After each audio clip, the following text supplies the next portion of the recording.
Well, moving to geopolitics now, Vladimir Putin has declared Russia has 4 new regions.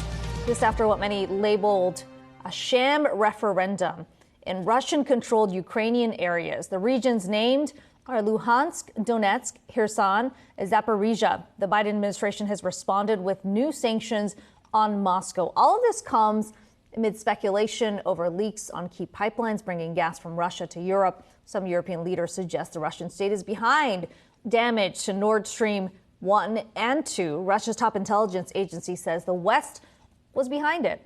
Joining us now is Jacob Kirkegaard. He's non-resident senior fellow with the Peterson Institute for International Economics. Jacob, let's start with what we have been seeing play out today with Russian President Vladimir Putin annexing those regions. A lot of this expected. He set it up with that referendum, quote unquote, we should say. What does this mean for the fighting moving forward? In many ways, it allows Russia to say, look, if Ukraine takes these territories, this is a direct attack on Russian territory. Yeah, I mean, basically it comes down to is Vladimir Putin trying to double down on the credibility of his nuclear threat? But I think it's also the first time in certainly modern military history that a country that has tried to annex regions of another country while its army is being kicked out of those very regions, which is what is gradually happening in eastern Ukraine. So the question is, does the West believe Putin more now than it did a week ago? Because when he first brought up the nuclear threats once again, what did we do in the West? Well, the U.S. government pledged another major weapons deal or a supply with Ukraine, doubling the number of HIMARS, long-range artillery, rocket launchers. And the EU started talking about an 8th sanctions package. This is not the kind of response that Vladimir Putin would have wanted. And frankly, I don't think this is going to make much difference on the battlefield, because so far our actions shows that we, quote unquote, in the West, do not believe Vladimir Putin's nuclear threats. I mean, what do you think is the end game for Vladimir Putin then? Well, I am convinced that Ukraine will win this war. It's a matter of time. It's a matter of how many people are killed. Reclaiming the so far lost territories. But no, I think Ukraine will win. And then the big question is, what happens domestically in Russia once such a major military defeat is inflicted upon it, with all the loss of, government prestige, military prestige, etc. I don't know. But it is without a doubt Vladimir Putin, in my opinion, that's under increasing pressure. But he only knows one thing, and that's escalation. And he keeps doing it. But the reality is there's just another piece of Ukraine that's about to be encircled, thousands of Russian troops potentially encircled in the Lyman area. So whatever his parties in Moscow are saying about, annexation, he still is losing on the battlefield. And that's ultimately what will matter also to him in the long run.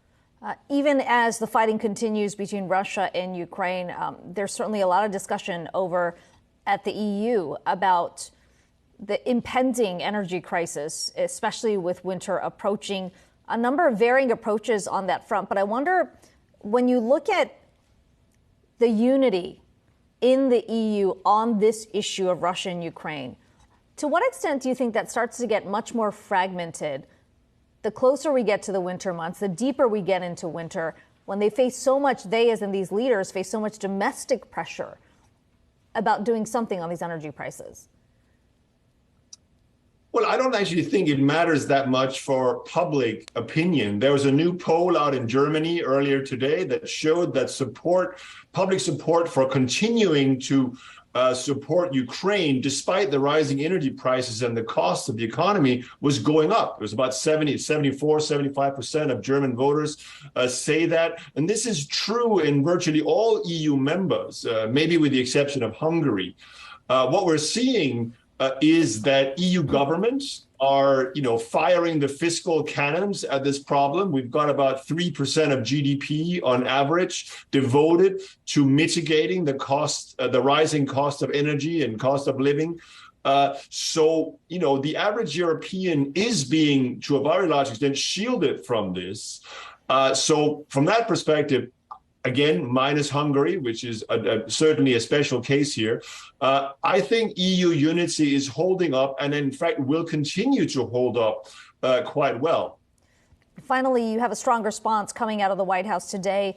The president saying that these actions have no legitimacy in terms of the annexation of these regions, imposing additional sanctions for some of these shell companies that were established to try to evade the previous sanctions. How effective do you think these sanctions can be when you consider the response that has come from Vladimir Putin so far? Well, I think the sanctions have actually been very successful. They have very clearly, severely inhibited the Russian government's ability to wage war. There's a reason why Russia is now forced to source, drones in Iran and potentially, artillery shells in North Korea, because nobody else is selling him stuff. He cannot buy what he needs to wage war effectively, even from China. So from that perspective, I think the sanctions have been very effective. They have obviously not caused the immediate collapse of the Russian economy, but I don't think that was ever really credible to think that they would.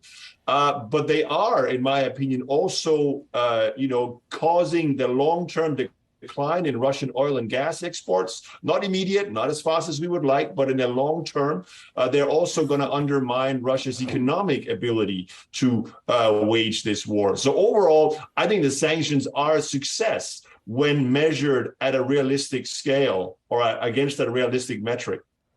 Jacob Kirkegaard, non-resident senior fellow with the Peterson Institute for International Economics. Good to have you on today.